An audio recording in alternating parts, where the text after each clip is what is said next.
Kawan saya tinggi suara dia. Tengking suaminya sebab dia lihat semayang. Tak boleh.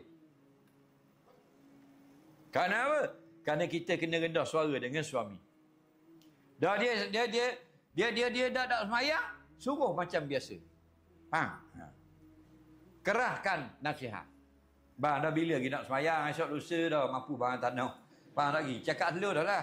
Dah, kena katok dalam kubur bang. Nah, besi atas muka kelepuk. Jangan tengking, suara pelahang dah. Nah, dalam kubur tu kat gitu tubik api kubur abang tubik api kat dah dak semayang Tak payah tengking, faham? Ha. Pelahang lagi baik. Bang, abang dak semayang. Dalam kubur kat gini tubik api. Anguh macam ikan panggang abang dalam kubur kat gini. Tak ada orang nak tolong dah.